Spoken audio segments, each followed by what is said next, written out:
Hey, Jeff from Smoking Tea. Just get my camera set here, guys. Look at the next project we got going up here. I just took that this out of my project bin. Projects and things to do. I just grabbed this one out. What do you got? That's the Indie Racer. Yeah, that's the Indie Racer. And it's chrome plated. It's got the number 11. It's a silver chrome. I know they make the gold too, but it's a silver chrome. Just straight away, I was looking at it. The wheels, obviously tires. Not in the right location, not the ones it should be. As I was grabbing it out of the bin, I did notice this. I'm going to point it out early. Look at the where's the back screw post, guys. We'll get into that. But I also noticed, hey, we got a good. I don't know good. We got to test it. A closed rivet chassis. We actually have a guide pin, and that's one of the nastiest, oldest screws I've ever seen. So there are some good things. It does have the windshield and whatnot. The guy's head's there. And it doesn't look like the wheel wells were cut or anything like that. And the front screw post seems to hold the front screw in with some good integrity. So here's what I want to do. Let's go ahead and we'll address the chassis and get the tires and make it look like the way it should. But let's have some fun with that back screw post, and I'll show you guys how to replace it. Just a sec. I just touched the chassis to the transformer. It works. Sounds like it needs oil, but it works. That was good. The wheels turned and everything worked freely. Look at the back screw post there, guys.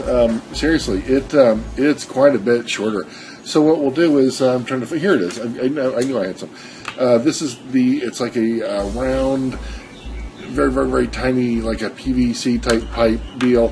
And what I'll do is I'll just cut off a length there. And glue it in place, wait till the glue dries, and we should be good to go. But you can see what I was doing there with the last time I had this, I was starting to paint it black. If you put the replacement screw post in there and it's white, it just sticks out. So I might go ahead and spray paint this black, let that dry, then I'll cut the length that we need to start with, and we'll go from there. Alright, I just sprayed a little bit of the end of the tube here, and it's still drying right now, guys, so I'm going to let it dry a little bit further. But another thing, the end there, I'm going to have to either sand or cut that flush because it's pretty jagged, so I'm going to go ahead and take care of that as well as soon as this paint dries. As we are waiting for the paint to dry, guys, this is a tool I've had for years. I love it. It's a miniature miter box. I have a little saw here that goes with it and everything. But reason I'm bringing it to your attention, I was talking about the tube earlier. You could just sand the end and get it nice and flat and everything. But guys, there's times to where you need your cut exactly perpendicular to the tube, and this little miter box is essential. I keep bringing up Gulf Coast Model Railroading, but guys, they have tools like these. They have fine modeling tools, and I can't say enough good about those guys. But I just wanted to bring it to your attention that if you do have a small miter box like this, guys, you'll use it, reuse it. They're just absolutely wonderful. So again, as the paint dries here, guys, I will clean up that end, and I'll cut a little bit to length, and we will proceed. All right, I'm still letting that paint dry over there with the replacement screw post there. Getting ready to address the chassis there. Looks like it ran. Sounds like it needed oil. What I'll do next is, I believe the IndyCars had I know they had like the dune buggy, the rims, but I don't know for sure if they had like the dune buggy slicks or if they had those real narrow truck tires on there. I'll do some research. I've got that. Bob Beers' guide to the HO slot cars, a wonderful guide. If you guys don't have that, please pick it up. It is just a wealth of knowledge. Bob Beers himself, a wonderful man to talk to. He is he wrote the book, guys. It's a book to have. So I will reference it. I will find out what we need. Again, it's either the slicks or it's the skinny tires. I just don't know off the top of my head. So we will find out. Why is the last one always like the hard one to get? You know what I mean? I know I've got to get these buggers re-chromed, and that's not too bad. But still, it's like you go through them, you pull out the first three, and like, oh yeah, they're all there. They're easy to find. You got to find a fourth one. It's like a nightmare, All right, guys, I have got the tires. I looked at the guide there that Bob Beers produces. And most of the Indy cars, most of them had the skinny tires, and they had the chrome, kind of like the dune buggy, the rims like that. I did see a couple though that had the slicks, but most of them had the skinny tires, so we're going to go with that. So let's do this. I don't know. I'm going to check the axles. I'm sure the front one, it looks like I can tell from here, I'll need a new front axle. I don't know about the back one, but I will look. Just a sec. Just got the front axle off, and yeah, it looks like we're going to have to replace not just the front one, but the back one there. I love it. I love those little, the axles. They have the little screw-on nuts there that you can adjust to make the tires go in or out like that. But as far as trying to restore it back to what it should be chassis-wise, we're going to go with the original axle. So let me change those out. Started getting the axles off, and I realized I don't find any evidence of this thing being oiled. They may have tried to run it right out of the box without oiling it, but it really doesn't look like it has, ever had any oil on it, guys. So what I'll do is I'll just go ahead and clean it up just a little bit, reassemble it. I'll obviously clean the shoes up and whatnot.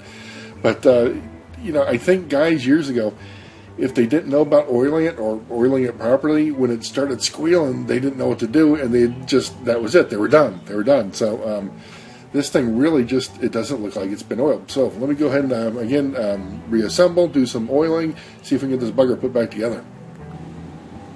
Alright, just got the chassis reassembled. I got some oil on it. Gonna put those skinny tires on it and see if we can test it around the track real quick. Get rid of the old tires and axles there. And let's see how it works before we go ahead and address the screw post there. Still addressing the tire issue. Here's the thing: the two skinny tires I have off the front there, you put them onto the hubs and they fall off. They don't even try to grip; they just fall off. And I have no intention of gluing.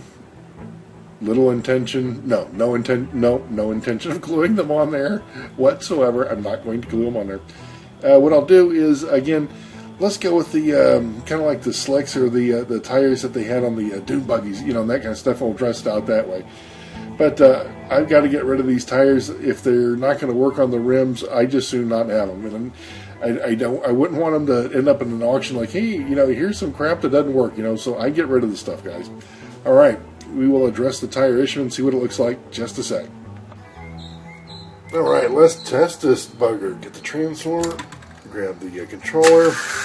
It works, guys. It works. Look at that. And it's smooth. Got the oil on it. Very nice. Not the fastest T-Jet in the world, but just very, very average running and very, very good. Delighted with it. Looks good.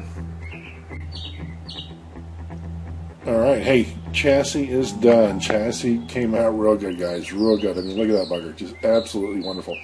So, let's address the screw post. I'm looking over it right now. The paint should be dry. So let's do this. We'll take a look at it. If the paint is dry, we'll proceed. Alright, looks like the paint is dry. Here's what I'll do next, guys, is I've got the tube here. And what I'll do is I'll put it there and I'll measure it. Yeah, we're going to measure it long. We're going to measure it long. And I'll cut it, and then we'll attach it to the chassis, and then we'll keep sanding back or grinding it back, grinding it down until we get the proper length that we want. So let me do this. I will use the miter box I showed you earlier. I'll go ahead and cut us a little bit of a length out of there, and we will have a replacement tube for the screw post that broke. Just got the replacement screw post cut there, guys. It's right down there. And I got to clean up the one end of it, the one I just cut. So I'll do that. We'll attach it to the chassis, and we will start finding out the proper length that we need.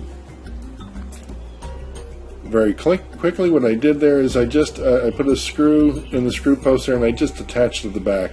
Now what we'll do is we'll lay it into the chassis and set it on top, and we'll try to gauge and see how much we need to take off. It looks like we're going to take probably more than half of it off there. Probably use the portion that we take off for even maybe another screw post, guys. I don't like to waste things. So let's see what we got to do. Alright, guys, I just put the chassis down and I got the body on. What do you think? Think we should lower the back screw post a little bit? Yeah, I do too. but that's what we're working with, just to start. So you kind of gauge and you kind of figure and you go, okay, listen, there's still a little bit of a little bit of the stump of the screw post there. So what I'll do next is I will cut the screw post down just a guesstimate, and then we'll probably end it up sanding from there. But let me do a quick guesstimate and I cut it down. Just cut some of it down, not bad. We're getting close. I don't think I'm going to use the miter box to cut any more down. I'll just grind the last little bit, but not a bad fit. I'm still going to get some more. It looks like it's jacked up quite a bit, so I'm still going to grind out some more. Got a bit of a choice to make here, guys. The back screw post, yeah, it's ground down. It's not, I was just looking at it a second ago, it's not completely level, so I've got a choice to either grind it down or grind this new screw post that we're putting in down. I'm kind of leaning towards cleaning up the screw post that's in the teat jet shell there, guys. Whoever took it off, yeah, they took it off and it's completely gone and it's a clean cut, but it's not a level cut. It's not a level cut. So what I'll do is I'm going to go ahead and straighten that out and see if I can grind it down from there and get it to fit a little bit better that way. Just real quick, I've been using the barrel sander, and I think it's one of the easiest ways after a piece has been cut, just to go in there and grind it down. I love the barrel sander like that for that use. Think we got it, guys. I was just looking at it, looking at the way that the chassis fits and everything. Real good, real good. What I'll do next is I am pleased with it. I'm totally pleased with it. I like that. I've got some good glue. We're going to go ahead and glue that bugger in place. I'll put the front screw in, and I'll let it go till like overnight. I'm not even going to touch it. I'm not going to race it. I'm not going to do anything. I'm just going to let it go till overnight. Wait till that glue dries. Then we'll take a look at it in the morning. We'll take the chassis off the body, and we'll check the integrity of the screw post, because there's been times, guys. I think I got it glued good. Well, it's not as good as you think, or there may have been an air bubble or whatever. So I do like checking it. So I will glue it up, we will let it rest, and we will check it and see what we got in the morning. Hey, good morning. I have no idea what time you're watching this. I'm just sorry it's morning here. Listen, guys, this thing's been dried overnight. I can't wait to put it on the track. I just turned it over a second ago. That's all I've done with it. Let me do this. I'm going to resituate the camera, put it on the track. Let's see what it looks like going around the track. Just got it on the track. Let's give it some juice to warm it up for a sec. Oh, yeah. Oh, yeah. It's ready to go. Look at that.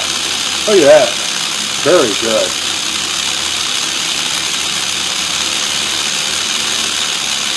I think it's ready to take off. All right, just a sec. Just got it on the track. Grab the transformer. There we go. Oh, it's got some juice, doesn't it? Yeah, it's ready to go. Look at that. Boy, I like those slicks the way it handles like that. Love the chrome, too. You know what? Chrome on the rear car. Look at that, man. That's just awesome. Going on a track like that, all chromed out. Totally cool. Totally cool. Very good. Wow, look at that. Let's do this. I will take the chassis off the body. We'll inspect the screw post and see what it looks like. All right, just undid the screw a little bit and got the chassis from the body there. Turn it over for you. Here's what we're looking at, guys. You can see the glue joint, and there's more glue than we needed, right? Yeah, there's more glue than we needed. What I did when I put the glue on there is I put some on the shell of the body, and I also put some on the screw post, and I let them dry just for a bit, probably about 25, maybe 30 seconds. And then when I put them together, and I screwed the chassis on with the front screw post and all that stuff, it's like a solid fit, and it just worked out so good. But I see just like you guys, I see the excess glue. We can trim that off with an X-Acto, or get it off other ways, and I'll do that. But you see right under the screw where the screw post is white, I thought about just go ahead and real quick paint that black. Just again, not trying to disguise, but just trying to make it less obvious that, hey, listen, the screw post has been replaced. Just trying to make it, not so it's all Frankenstein-y, and just so it looks a little bit better. So let me get to that point. I'll show you where I'm at when I'm done. Alright, just trimmed off all the excess glue there. Maybe there's just a little bit more there, but trimmed off all of it to wouldn't, it doesn't stick out, and it won't hit that. It won't hit the back here on the engine plate or anything like that. So as far as glue, we're looking good. Again, I'm going to remove the back screw there, paint that little screw post just black, just so it just blends in a little bit better. So it just doesn't, have the white contrast. And I'll get that done here in just a sec. All right, hey, just got the flat parts of the screw post there painted black. I don't want to say, hey, it's invisible now, but, as far as the contrast, in white and all that stuff, it's a whole lot better. So I'm going to call it complete. I'll let this dry for a little bit, and we're going to call it done, guys. But, easy project, fun project, replacing the screw post, if you want to slide it in your collection, make it a runner, either way, guys, it's a fun project and very, very easy to do. All right, guys, hope you enjoyed the project. Jeff from Smokin' T-Jets.